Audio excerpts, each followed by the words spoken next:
and in line with relevant laws. The PDP remains a law-abiding institution committed to strengthening democracy in Nigeria. On recent developments, including attempts by certain individuals to disrupt this process, which we urge all members to remain calm and focused. The party has consistently extended the hand of reconciliation and that the door remains open. However, we will not allow the progress and stability of our great party to be undermined. We call on all delegates, stakeholders, and observers to conduct themselves in an orderly and peaceful manner. This convention belongs to all of us, and its success depends on our collective discipline and unity. To Nigerians, we reaffirm that the PDP remains the most credible platform for national development, good governance, and the protection of democratic values. Tomorrow's convention will further strengthen our capacity to deliver on this mandate. And as part of ongoing reconciliation within the People's Democratic Party, the FCT Minister, Mr. Nyesom Wike, says he had a meeting with Governor of Bauchi State, Mr. Bala Mohammed. Mr. Wike made the revelation while inspecting the venue of the party's convention scheduled for March the 29th and 30th in Abuja, and is optimistic that the reconciliation process will yield result. The minister also dismissed the decision of the Turaki-led group of the party to challenge the Court of Appeal judgment that invalidated the Ibadan National Convention, stating that it will not impact the convention of the Abdurrahman Mohammed-led People's Democratic Party.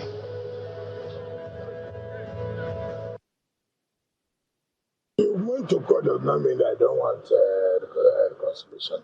Court is another process of reconciling the parties. I do know and I believe, as I said before, that the governor of Bauchi State, we met, and he told me that he was going back to meet his people. And I'm not saying him again. All I say is that the convention was called, we cannot. There's no reason why we should not hold the convention. We are prepared. We have only come here to check the final preparation. I've told you 95%. By tomorrow, everything is so look at they have put the venue for this sitting arrangement for all the various states, the VIPs there. I don't think we have more than 2,500 delegates. I don't think so. Don't compare because you see red carpet in a very big place. You know, you don't know what it happens who will win the election. You see all kinds of no. That does not give you the vote. What gives you the vote is the citizens in the various states, in the world. Like you said now, can you say that anybody will win us in the state? Certainly not. But I don't want to go too far. Just wait and see after the primaries what will everybody will shock Nigerians. And the former governor of Old Anambra State, elder statesman and founding member of the People's Democratic Party, Chief Jim Nwobodos, called on delegates for the 2026 National Convention of the party to ensure that the PDP rises again as the platform that founded democracy. According to the elder statesman, upholding internal democracy is the true test of the party's credibility, and delegates must fight to uphold that. He's also advising the delegates to ensure that the election reflects Nigeria's diversity, which is the greatest asset of the country. We believe that Nigerians' diversity is our greatest strength, not our weakness. The test before us is internal democracy. It is a test of our credibility as a party. The election of party officials must reflect the very democracy we promised Nigerians. Let this convention stand as a proof to that promise. To all aspirants, your willingness to serve is commendable, and your commitment strengthens our party. But as far as you contest, let this be a contest of ideas, not division. Let it be a competition of vision and not conflict. And when the process is concluded, let us come together, not as factions, but as one united PDP. And still with politics tonight, after hours of high-stakes deliberations, the All Progressives Congress concluded its national convention, with Professor Ntawe Duarte returning as the party's national chairman. The party also picked Mr. Surajuddin Bashir as its national secretary, and the two of them and other members of the National Working Committee of the party were elected via consensus arrangement ratified by delegates at the convention. President Bola Tinubu used the occasion to dismiss claims that Nigeria is drifting towards a one-party state, insisting that a strong and credible opposition remains essential for democratic growth. Security vehicles formed barricades all around the Eagle Square on the morning of the 4th elective national convention of the All Progressives Congress. Vehicular movements are evidently diverted. However, the seeming calm dissolves instantly when the police began throwing canisters to reinforce security around the venue, creating further tension as people scrambled for safety.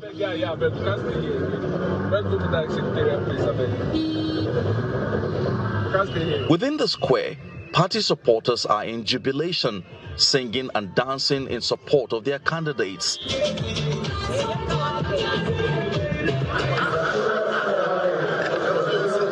The delegates arrived at the venue with state governors leading the way as the exuberance within the arena is palpable in the flamboyant display of colors of the party. Welcome you. Please, can we stop entertaining? As the sun gives way to darkness on Friday, leaders of the party started arriving, including members of the Federal Executive Council, the Speaker of the House of Representatives, the Senate President, and Vice President Kashim Shettima. I've been here for a while. The governor of Jigawa State, Mohammed, is here. We'd like to welcome you. Activities began in full swing with the arrival of President Bola Tinubu.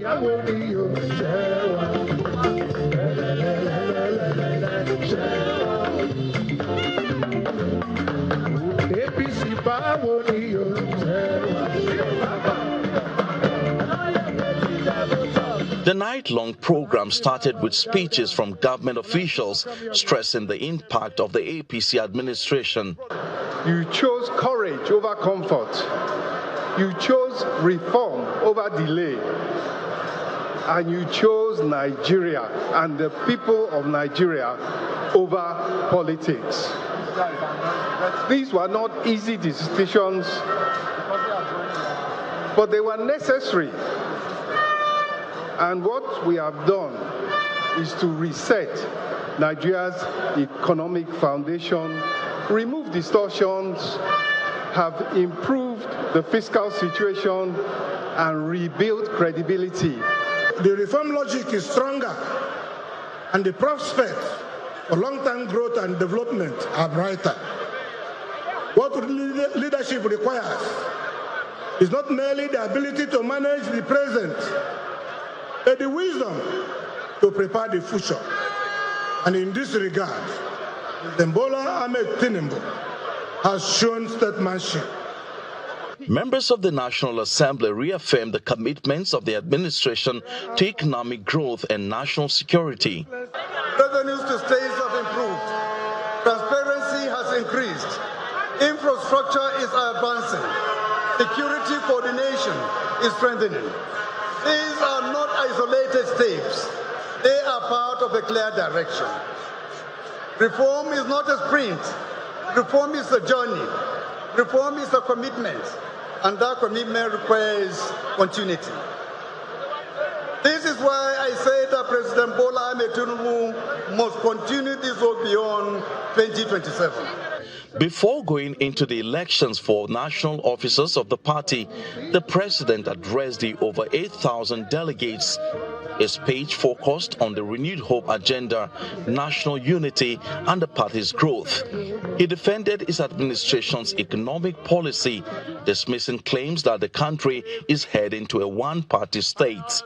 To those who then lament and misunderstood us, We do not use one-party state. Democracy thrives on vibrant and healthy competition.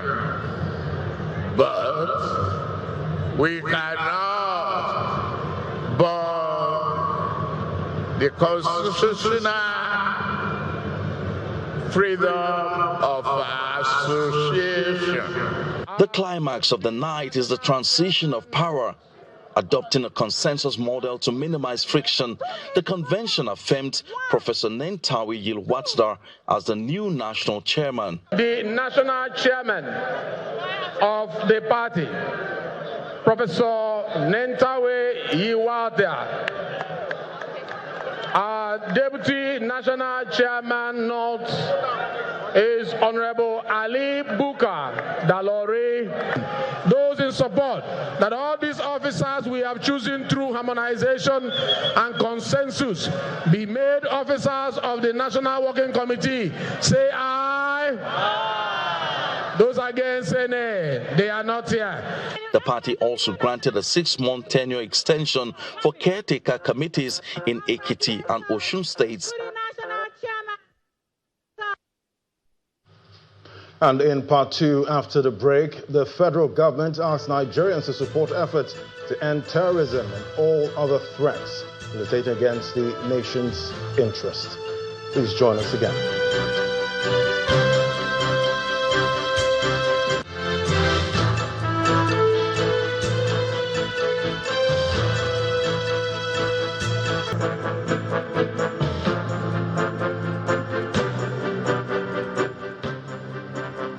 Welcome back. If you've just joined us, you're watching the news at 10 on Channels Television, broadcasting live from Lagos. A reminder of our top stories now. Members of the Abdurrahman Mohammed-led caretaker committee of the PDP deny receipt of any court order stopping the planned convention scheduled for Sunday and Monday. And the All Progressives Congress concludes its national convention with Professor Nentawe Yilwatsda and other members of the National Working Committee elected via consensus arrangement. And Northwest governors launch regional peace and security framework to address insecurity in the zone.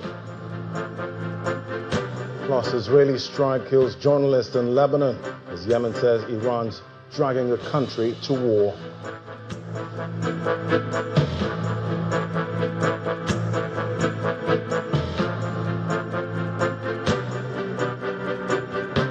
OC Governor Rada of Katsina State, who is also chairman of the Northwest Governors Forum, is rallying the support of his colleagues in the region for a renewed regional peace and security framework to address insecurity in the region. Governor Rada, who has hosted Northwest Governors at the Katsina Governors Lodge in Abuja, underscores the urgent need for regional collaboration, improved governance, and accelerated socio-economic development in order to effectively tackle insecurity in the region. The Northwest Governors also formally adopted and launched the Northwest Peace, Security and Development Framework for the year 2026 to 2030, which will serve as a strategic blueprint for coordinated regional action.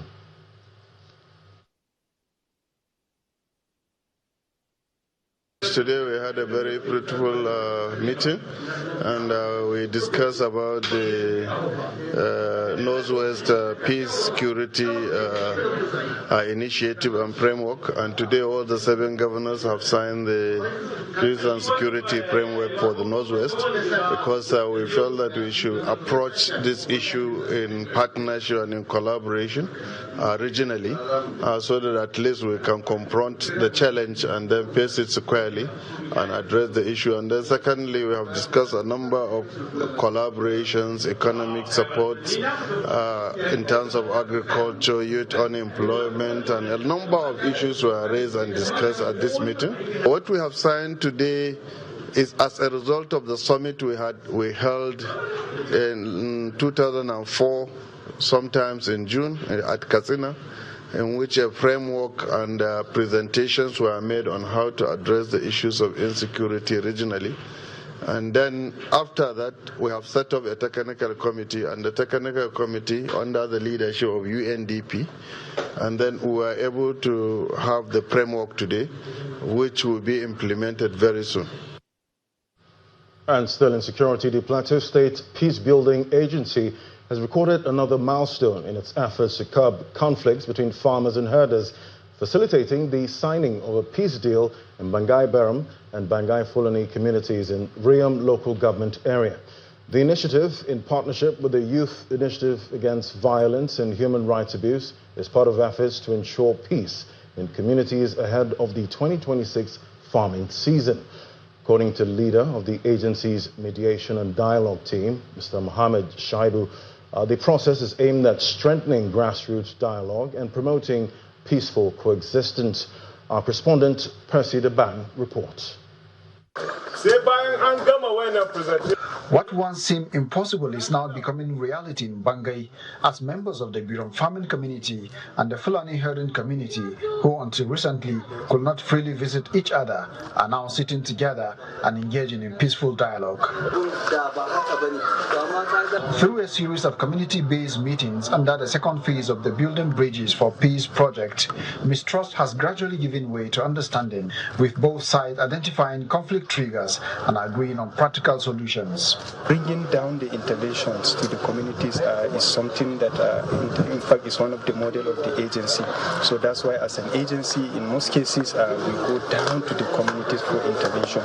And then the quality of the stakeholders that we are engaged here, of course, the intervention considered working with the direct victims or direct survivors of this kind of conflicts, where you have people who could tell you that they could not access their farms due to this conflict.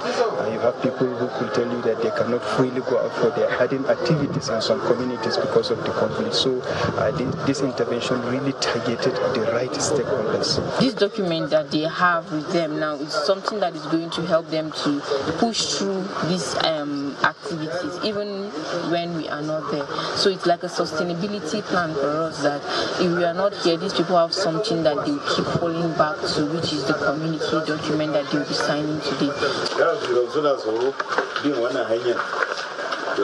The peace deal is coming ahead of the beginning of the 2026 farming season in the state, and the community members believe that process will improve the daily lives. Things are beginning to change.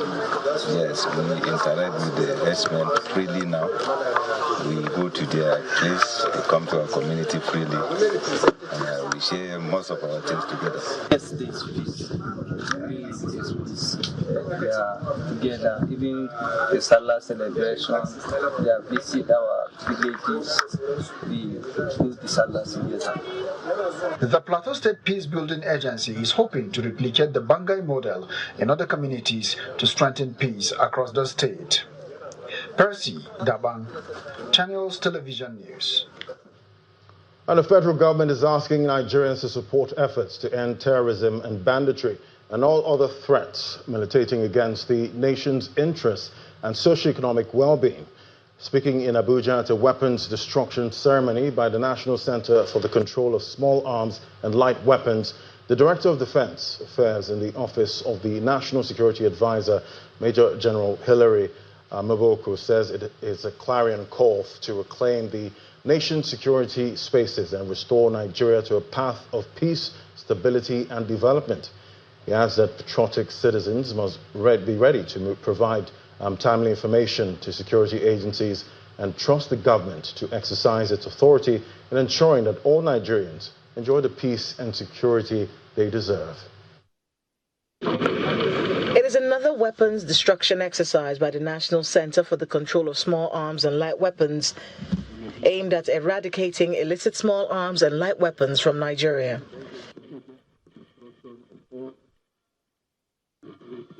The federal government, through relevant ministries and agencies, continues to take firm measures to tighten controls, prevent and reduce the flow of small arms into illegal hands, thereby safeguarding national security. We, as patriotic citizens, must stand up this time to provide information to the security agencies, and we must trust the government to bring the state's authority to bear in ensuring that all Nigerians enjoy the peace and security that they truly deserve. The federal government is also taking firm steps through relevant ministries and government agencies to tighten domestic controls to prevent and curb the flow of small arms and light weapons into illegal hands who are working to undermine our security. The Office of the National Security Advisor harps on the need for Nigerians to support security agencies in the ongoing fight against criminality, terrorism, and banditry. The failure of the global community to effectively control the availability of illicit small arms and light weapons has continued to undermine global peace and significantly hinder development, especially in sub-Saharan Africa. We recognize the complexity of the challenges of controlling the proliferation of small arms and light weapons in Nigeria, and the requirement for concerted action amongst the government, international community, and all well-meaning civil society organizations. Nonetheless, we are resolved to reinforce our strength and unity as a nation to confront these horrific challenges, and I am optimistic that we shall transcend them. After the speeches, the illicit weapons are destroyed. This is the fifth high-profile arms destruction exercise by the National Center for the Control of Small Arms and Light Weapons, destroying over 2,800 illicit firearms. And now see the Nigeria Bar Association section on legal practice, that's the SLP, is set to unveil the National Law Firm Directory, a premier verified listing of law firms which gives members of the public, the international community, and indeed everyone a chance to access legal services in a country from anywhere in the world. Chairperson of the SLP, Senior Advocate of Nigeria, Folashade Ali, says the objective is simple but powerful, as it will, among things, provide law firms, irrespective of size or area of practice, with a platform for national visibility and professional recognition. The senior advocate spoke alongside other learned senior colleagues at the press conference held in Lagos to announce the initiative as well as other programs for its fast-approaching 2026 SLP conference with the theme, Evolving Trends, Nigerian Legal Practice, Global Perspectives. Our judiciary correspondent, Shola Shoyale, has the report. Inaugurated in December 2004 as one of the three sections of the Nigerian Bar Association, the section on legal practice, NBA SLP, is a dynamic arm of the association dedicated to the advancement, regulation and modernization of legal practice in Nigeria. The section, among other things, serves as a platform for legal professionals to engage, innovate and uphold the highest standards of professional excellence. At a press conference to gain insight into its fast-approaching 2026 conference, the leadership of the SLP spoke to the boards around its latest project of unveiling a comprehensive and reliable national database of law firms operating across the country. Our plan is to continue to make sure that excellence is practiced at the bar.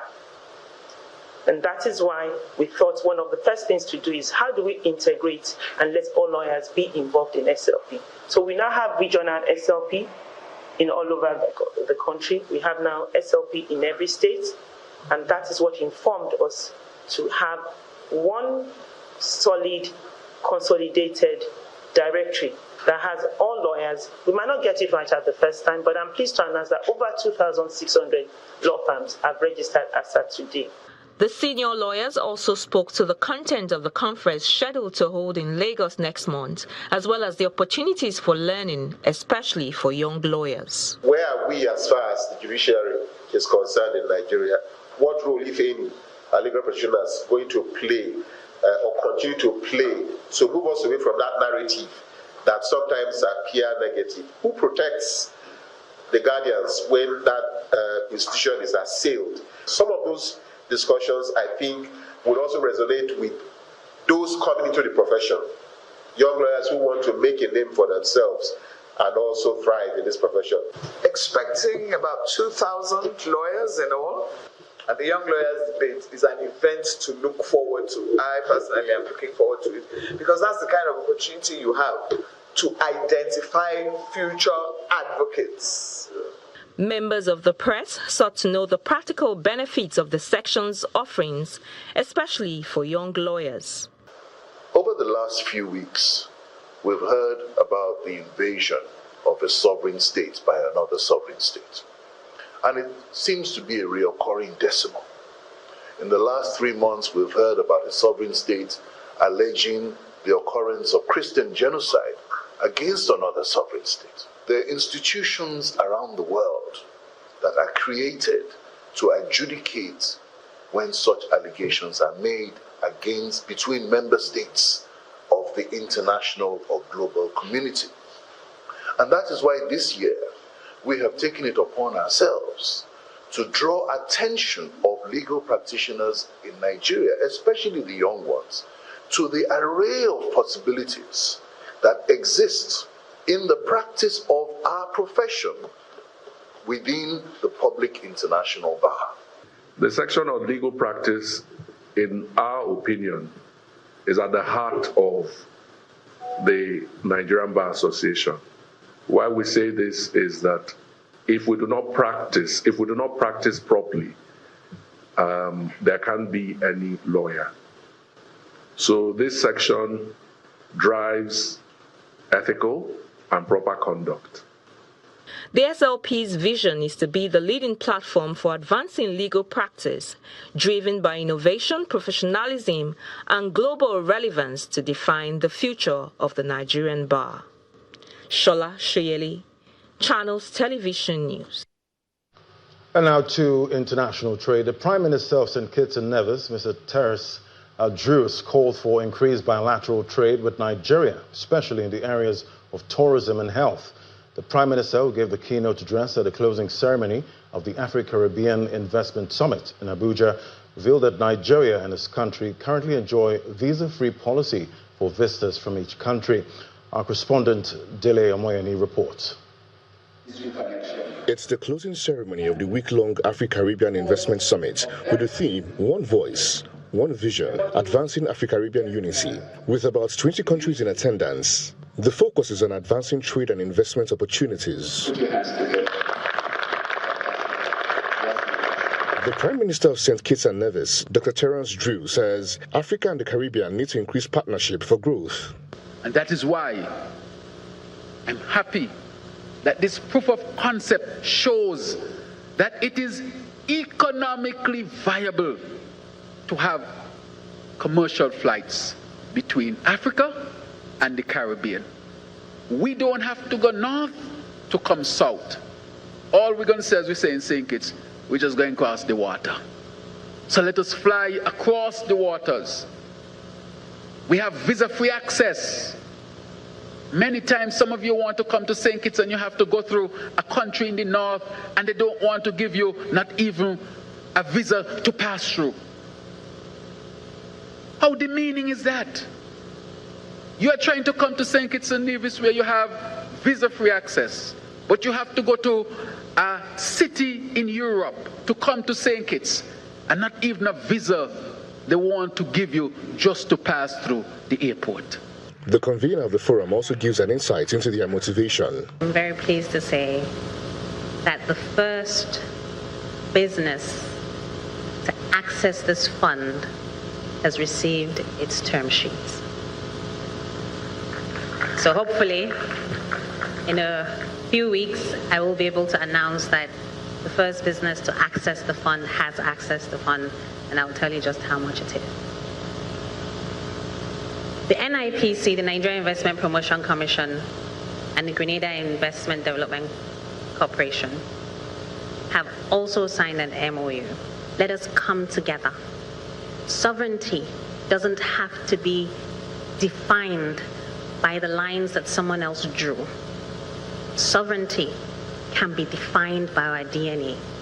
Let us define our sovereignty simply by the fact that we are all of African descent.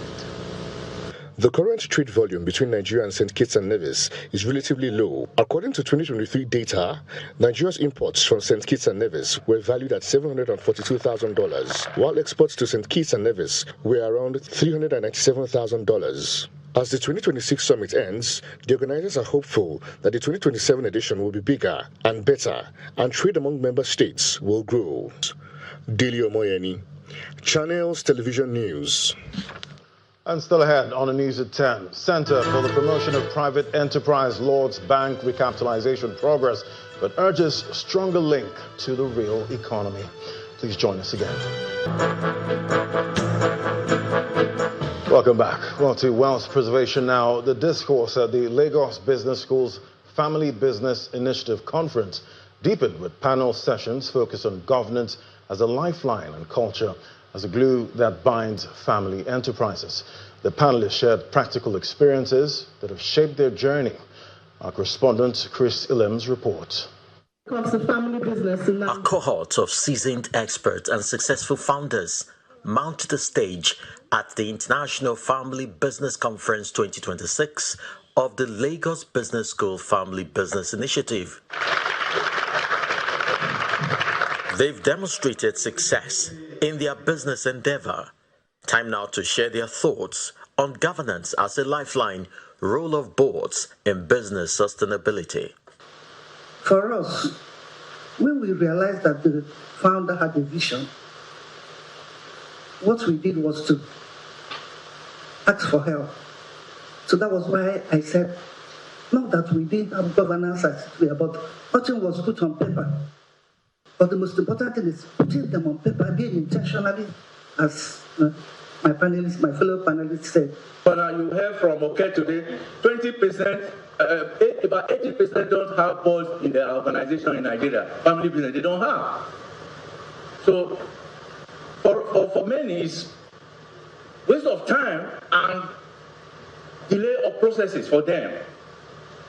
But after hearing from Ascension, we took it in, but we didn't implement immediately until 7 or 8 years later, 2008 precisely.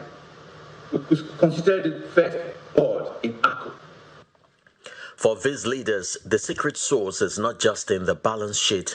It is found in the pillars of intentionality, ethics, values, and a deliberate commitment to succession. Dr. Momo had spoken about just what happens when businesses do not succeed their founders. And many times we think about it, it's a phenomenon that we are aware of, but the impact is lost on us. The fact that when a business does not continue, first of all, is the effort, the lifetime work of founders who have put in their blood, their sweat, sacrifice. It terminates. I tell people that I'm that child. I was born on the shop floor. So right from when my daughter too, she started following me very early to the store. Once she comes back from school, straight to the store. Because that was what we grew up in. Once we come back from school, you meet your mom. So the best way to get an inclusion is to involve your children early. In Italy, where I was on industrial attachment, we found out that family business was the trend. That means the culture encouraged it. That is unfortunately what we don't have yet in Nigeria. And that is why what the Lagos Business School is doing today is a serious value for the nation. While the session focused on governance and structure, the next panel session gave attention to the human element, culture as the glue. You know that slang that people always say, no, that's how we do it here. That becomes the culture of that company. So if it's a wrong culture, it's already embedded. No amount of cash flow can change it. This session dissected how family values drive employee engagement and fuel the innovation necessary for multi-generational longevity. Chris Alems, Channels Television News. And now to healthcare. Residents of communities of Eche local government area in Rivers State are calling on the government to urgently intervene in the poor state of medical facilities in the area. They say the situation has led to avoidable deaths and reduced access to healthcare services. Our correspondent Deborah Mie Fiberisima visits some communities to assess the state of primary and secondary healthcare services in the state. She reports now. Primary health centers are designed to be the first line of medical support, referring critical cases to general hospitals. But in several communities across Rivers State, that system is showing signs of stress. With about 347 primary health care centers in the state, including 150 modern facilities built between 2009 and 2015 under former Governor Chibike Rotimi Amici, expectations were high. Today, many of those facilities tell a different story. Some are abandoned, others barely functional, while a few still operational. In parts of Port Harcourt City, Obiakpo, Ikwere LGAs, remodeled centers continue to serve residents, though not without complaints of irregular staffing. Elsewhere, the reality is more dire. Buildings stand, but services are either skeletal or completely absent. At Kira Health Center in Tai local government area, there are no doctors or nurses, only community health workers left to fill the gap. In Eche, residents say government presence in primary health care is almost non-existent. Women are delivering just on the floor like a goat. So such a thing is not good. So we need government assistance. Let them come. We don't have nurses. We don't have doctors. We only have community health extension worker. For many, access to healthcare now depends not just on close distance, but on the availability of trained personnel, with only about 75 doctors currently assigned to the board. Primary healthcare centers in Rivers State are managed by the Primary Health Board, funded through a 5% monthly contribution from the 23 local government councils, while the Ministry of Health oversees new infrastructure. Seeking answers, we visited the Primary Health Board. The Executive Secretary outlines effort to reverse the decline. In 8 months of being in office, 9 facilities have been rehabilitated. He asked that challenges such as manpower shortages are being addressed to revive abandoned centers. Many of our facilities were in various states of decay and dilapidation, which we had to quickly begin to perform interventions on. So as of date, we have fully rehabilitated and commissioned 6 facilities in various LGAs. And as I speak, another 5 facilities are in advanced stages of completion, and they will be commissioned next month. Despite these efforts, concerns remain widespread. Beyond primary health care, the pressure intensifies at secondary facilities. This is Okomoko General Hospital, located in Eche local government area of Rivers State. And I'm meant to understand that they have about 51 staff strength in this hospital. And what they are telling me here is the condition of this place is deplorable. No water, no power supply, no staff quarters, and no inpatients. As much as they want to help, they say that they can't admit patients because there is no power supply. Right behind me, you can see for yourself that both doctors, nurses, and of course administrative staff are all working from outside. Hospital staff and residents are calling for urgent government attention. I want to appeal to the people's governor, Sim Fubara, to help the Eche people, Eche and Omoma, because this is just the only government hospital in Eche and Omoma. The situation in Eche is not isolated. In Aboni Makukutoro LG, a once active general hospital is now overtaken by weeds. In Oyiwantai, residents say the absence of general hospitals forces them to travel long distances, even in emergencies. Yeah, there's no general hospital in the whole time. While the state government has introduced zonal general hospitals in some areas, many say it is not enough, especially as most primary health centers do not operate fully around the clock. Responding to these concerns, the River State Ministry of Health says steps are being taken to improve service delivery. Though officials were unavailable due to ongoing renovations, a ministry source confirms new zonal hospitals, including one ongoing in Okehi, to serve Eche and nearby communities. Yet, across the communities visited, one concern echoes loudly. It is not just about building hospitals, but ensuring they function when lives depend on them, and ensuring help arrives before it is too late. From Rivers State, Deborah Mietuberesina, reporting for Channels Television. Now to financial services. The Center for the Promotion of Private Enterprise, CPPE, has commended the Central Bank of Nigeria for the successful implementation of the ongoing bank recapitalization program as the compliance deadline draws near. The CPPE adds that the exercise has been orderly, non-disruptive, and has boosted investor confidence, with 32 out of 36 banks already meeting the new minimum capital requirement.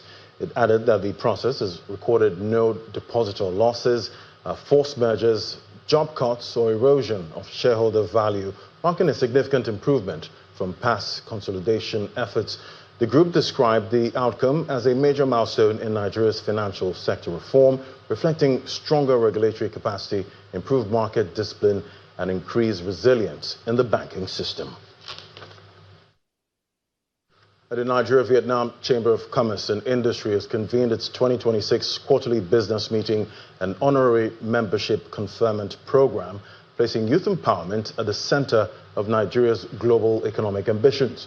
With the theme, Nigerian Youth Development in Contribution to the New World Order, the gathering drew policymakers, business leaders, and development stakeholders to explore how young Nigerians can play a stronger role in international trade and innovation. It's the Nigeria-Vietnam Chamber of Commerce and Industry 2026 quarterly business meeting, as stakeholders gather to chart path for balanced trade between Nigeria and its trading partners. Vietnam is one of the fastest growing economy in the Southeast axis, Southeast Asia axis, So they one of the largest when it comes to foreign direct investment. And they are doing it very, very well in the area of agriculture because it's actually an agrarian society. The discussions extended to Nigeria's role in global affairs and the strategic importance of youth participation in diplomacy, trade, and international policy. Nigeria is not looking for handouts. We are looking for partners. And Vietnam's economic trajectory from a post-conflict nation to a manufacturing hub for the world mirrors the ambition we hold for our Nigeria. We seek to learn from your model of export-led growth, agro-processing, and special economic zones. Representatives of the Nigerian Institute of International Affairs and the Small and Medium Enterprises Development Agency of Nigeria also called for stronger Nigeria-Vietnam ties, emphasizing the need for deeper collaboration in trade and diplomacy. The contemporary global environment is undergoing a profound transformation characterized by rapid technological advancement, shifting geopolitical alliances, economic alignments, and new security challenges. It has become very expedient for us as, government agency, the federal government agency, to look at how we can then promote entrepreneurship in Nigeria and then help small businesses to get to that level where we want them to get to. Hereby present the plaque in recognition. A major highlight was the honorary membership conferment on business leader Chief Tunde Fanimoku. His citation, delivered by architect Dr. Olarewaju Taurikoka, detailed decades of contributions to Nigeria's economic and infrastructure development. I thought I should give back to the society some of the benefits the Almighty had given me. And in my 80th birthday, I launched a big endowment program. With increasing collaboration between public and private sector players, the focus now shifts to translating these conversations into tangible opportunities for Nigeria's youth. Latest in sports now. Kelly has more.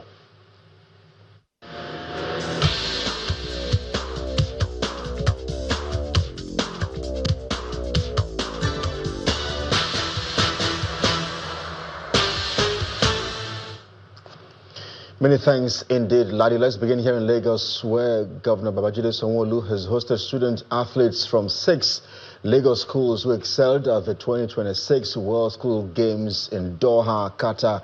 The governor urged the athletes to remain disciplined and strive for excellence, stressing the importance of balancing sports with academic performance.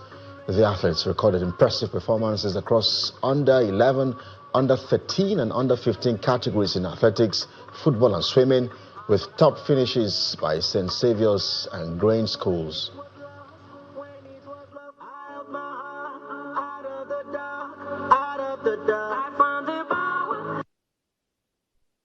You need to train hard for you to be able to excel.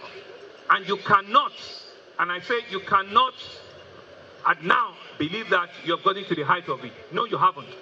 You're just 10-year-old, you're just 12-year-old, you're just 14. There's still a lot that you can develop. There's still a lot of levels you can get to. There's still a lot that you can attain. And when you say to yourself, you know what, I want to be the best, not only in my school, not only in my state, not only in my country, but I want to be the best in the world. It's possible.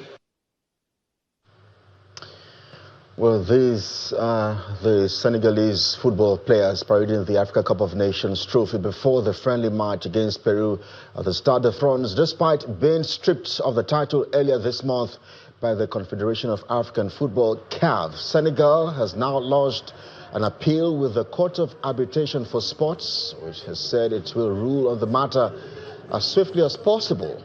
And before the match against Peru, Captain Kalidou Koulibaly and his teammates entered the pitch with the AFCON trophy for a lap of honor before the captain, Koulibaly, and goalkeeper Edouard Mendy went up to the stadium's presidential box to place the trophy there.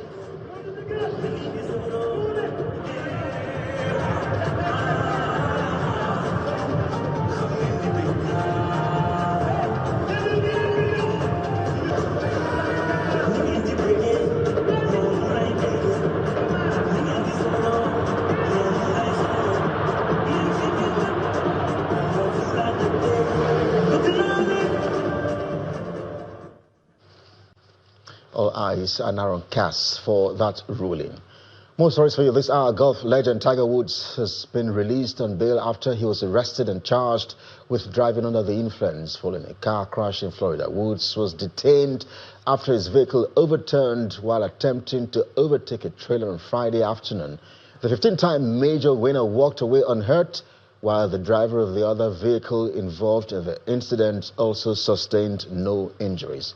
Police authorities said Woods was held for about 8 hours at the county jail before he was released on bond in the early hours of Saturday.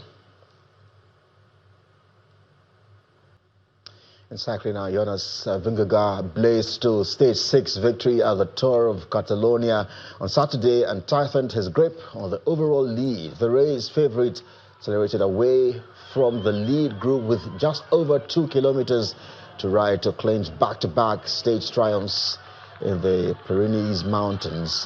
Danish Vismalee's bike rider Vingegaard, who dominated at Paris-Nice earlier in March, finished 10 seconds ahead of Lenny Martinez and Florian Lipovitz, who finished second and third, respectively.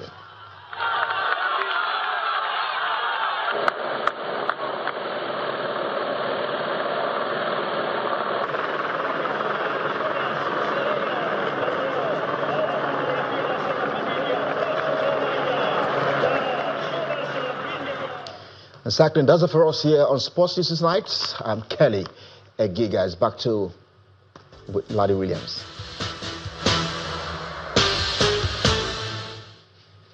Thanks, Kelly. Well, to stories outside our shores now. 3 journalists have been killed in an Israeli airstrike, and that's according to their broadcast networks. Israel's military accused one of them, a reporter from Hezbollah's Al-Meina TV channel, of being an operative for the Iran-backed militant group. The Committee to Protect Journalists has condemned the attack, saying journalists are not legitimate targets, regardless of the outlet they work for. Yemen's internationally recognized government condemns what it describes as Iran's frequent attempts to drag the country into the Middle East conflict earlier. Yemen's Iran-backed Houthis launched a missile strike towards Israel for the first time since the war began. Meanwhile, Iran says the U.S. and Israel struck a medical clinic in Manab in the same area as a fatal attack on a girls' school on the first day of the war. Iranian officials say today's attack on the Mate Absalan clinic caused damage to storage facilities. And 22 migrants have died off the Greek coast after spending 6 days in a dinghy bound for Europe. 26 survivors, including a woman and a child, were rescued by a European Border Agency vessel on Friday. 2 of them were taken to hospital in Heraklion on the island of Crete. Reports say the migrant boat had left the port of Tobruk in eastern Libya on March the 21st, and a Greek Coast Guard spokesman said poor weather, lack of food and water contributed to the deaths. Greece, along with Italy, receives a large number of undocumented migrants via the Mediterranean, often from nearby Turkey and northern Africa. Many of these crossings occur in the summer, when there's less likely to be bad weather. And the main news again. Members of the Abdurrahman Mohammed-led caretaker committee of the PDP denied receipt of any court order to halt convention scheduled for Sunday and Monday. And the All Progressives Congress concluded its national convention with Professor Ntawe Watster and other members of the National Working Committee elected via consensus arrangement. And that's it for the news at 10 tonight. Thank you so much for watching. I'm Laddie Williams. Good night.